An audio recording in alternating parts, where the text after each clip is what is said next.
Bismillahirrahmanirrahim. Assalamualaikum warahmatullahi wabarakatuh.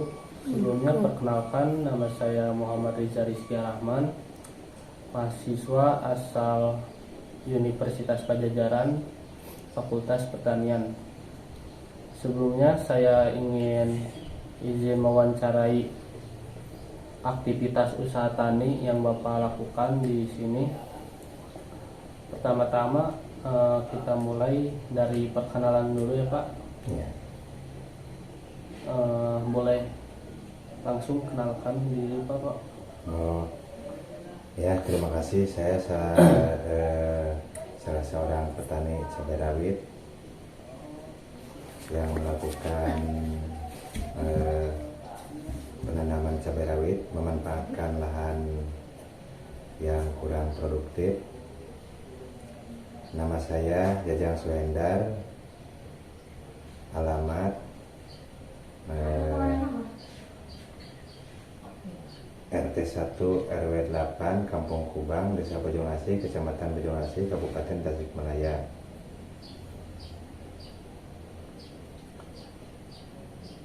Baik, selanjutnya mungkin saya awali dengan pertanyaan. Untuk aktivitas usaha tani tersebut, jenis tanaman apa dan varietas apa ya Pak? Untuk jenis tanaman cabai rawit sendiri itu berjenis jenis cabai rawit ori 212 Baik. yang kata orang desa itu disebut dengan cabai rawit putih. Ya. Baik, selanjutnya untuk media tanam yang dilakukan itu menggunakan apa ya Pak? Kalau di sini Bapak sendiri itu menggunakan media polybag karena untuk memanfaatkan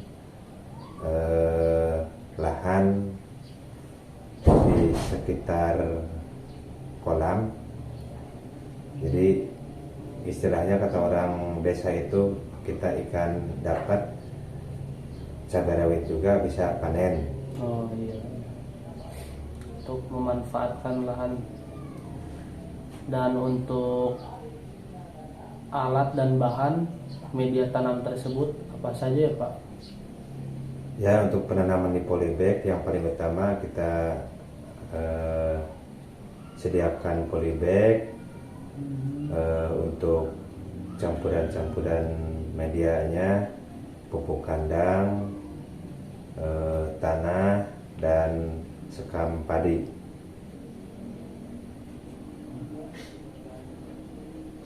Lalu untuk jumlah tanaman yang ditanam saat ini sekarang ada berapa tanaman Pak? Untuk sementara ini Bapak hanya menanam 100 polybag.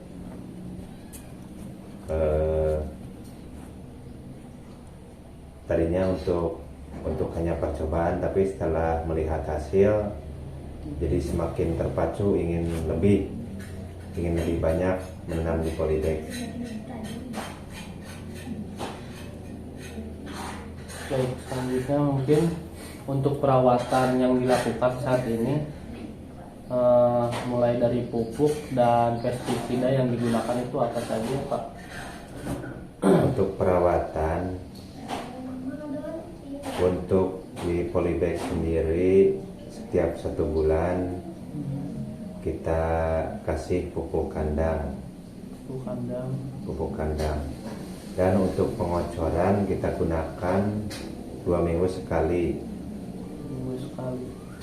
Adapun untuk pengocoran kita gunakan yang sering kita banyak dapatkan di warung-warung setempat, yaitu micin atau sasa penyedap rasa. Itu berkhasiat sangat baik untuk merangsang buah dan bunga. Bagus untuk pertumbuhan ya. Ya.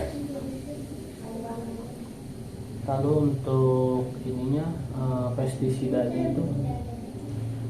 Untuk pestisida kita gunakan supaya kita memang targetnya serba organik. Kita gunakan tembakau,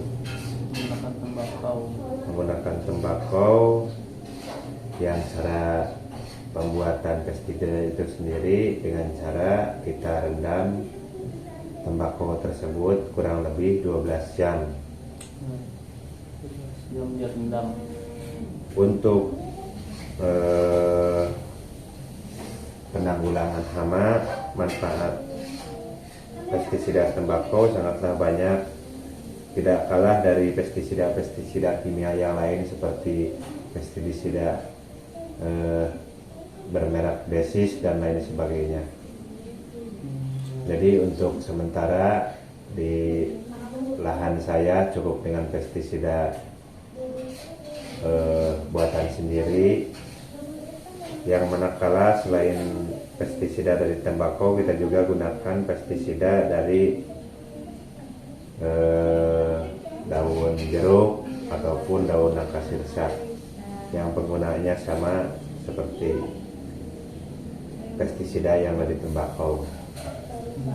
Jadi kita gilir, kita seling-seling cara penggunaan pestisida. Misalkan minggu ini menggunakan pestisida tembakau, minggu kedua menggunakan pestisida yang kita buat dari daun sirsa, minggu ketiga kita gunakan pestisida yang bersumber dari daun jeruk. Ya untuk selanjutnya gitu aja terus berputar. Soalnya kalau kita menggunakan hanya satu pestisida buatan yang misalkan hanya dari tembakau, lama kelamaan hama itu akan menjadi kebal. Jadi mereka sudah terbiasa menemukan bau.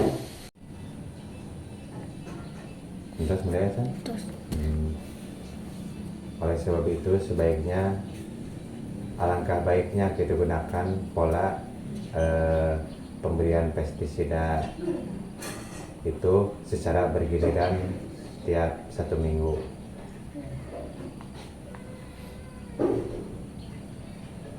Lalu selanjutnya mungkin masa tanam hingga panen itu berapa lama? Untuk masa panen itu sendiri mulai dari penanaman terhitung sejak pemindahan bibit cabai rawit ke media tanam polybag, mulai dari usia 2 minggu. Untuk kebiasaan yang sudah terjadi di lahan saya ini, untuk masa panen itu usia 75 atau 80 hari. Usia 45 hari cabai rawit itu sudah mulai berbunga, dan hasil dari bunga itu setelah usia 80 hari mulailah bisa kita panen. Jadi panen yang biasa sering dilakukan di lahan saya itu usia 75 sampai 80 hari masa tanam. Jadi usia kondisi saat ini yang sedang di lahan itu usia 70 hari. Iya, usia 70 hari. Baik, selanjutnya mungkin dalam satu kali panen itu biasanya menghasilkan berapa kilo? Untuk penanaman 100 batang pohon cabai rawit yang berbuah barangkali 95%. Jadi kalau kita rata-ratakan per pohon atau per batang itu 1 ons per batang, jadi 95 batang berarti kan 9,5 kilo. Terus 90 untuk 95 batang kalau kita bisa menarik keuntungan 1 on per batang. Jadi untuk 95 batang berarti 9 kilo 9,5 kilogram. Adapun untuk panen pertama justru biasanya lebih kalah daripada panen kedua. Panen kedua biasanya lebih banyak daripada panen pertama, soalnya cikal bakal untuk panen kedua itu tidak dipanen pada panen pertama karena masa buah itu belum maksimal tua, makanya biasanya didiamkan untuk panen kedua. Jadi dioptimalkan pas di panen kedua ya. Ya, panen kedua jadi panennya bisa lebih banyak, bisa lebih maksimal untuk. Ya, baik. Selanjutnya mungkin yang terakhir, untuk tingkat kesulitan dalam budidayanya itu apa aja sih Pak? Kendala-kendala yang ditemui di penanaman media polybag, memang sebenarnya jika tingkat curah hujan tinggi, kita itu harus sering mengontrol baik kondisi batang pohon, daun ataupun bunga. Untuk kondisi batang, daun dan bunga, karena curah hujan yang sangat tinggi, jadi misalkan tanah di polybag itu sendiri sering terkena curah hujan, otomatis unsur hara yang diperlukan oleh tanaman cabai itu akan terkikis dan terbuang.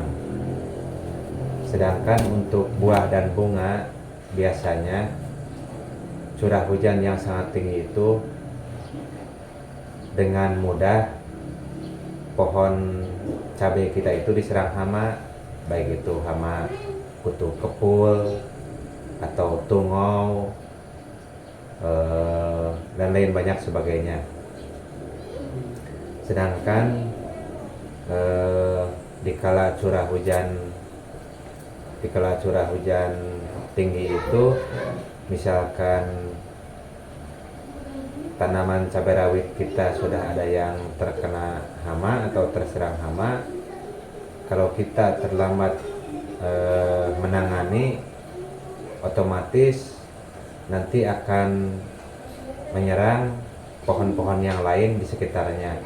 Makanya bila kita melihat, segeralah kita atasi hama-hama tersebut. Itu untuk curah hujan yang sangat tinggi. Adapun untuk bila kurang hujan, itu juga termasuk kendala dalam penanaman media polybag. Mengapa tetap termasuk kendala juga? Kita itu dituntut untuk menyiram sehari 2 kali, pagi dan sore. Jadi sebetulnya cuman untuk keuntungannya, kita itu untuk perawatan penyiangan atau pengemburan bisa dilakukan dengan mudah, sehingga bisa mengurangi biaya operasional perawatan tanaman cabai rawit. Jadi pas ada kendala faktor-faktor tersebut butuh perawatan ekstra gitu. Ya, ya betul. Mungkin itu pertanyaan terakhir dari saya. Terima kasih atas jawaban-jawaban yang sangat memuaskan, dan terima kasih atas ilmu yang sudah diberikan dan pengalaman untuk mengelola usaha kami. Sekali lagi terima kasih. Sekian dari saya. Assalamualaikum warahmatullahi wabarakatuh. Waalaikumsalam warahmatullahi wabarakatuh. Jadi saya di sini. Nah.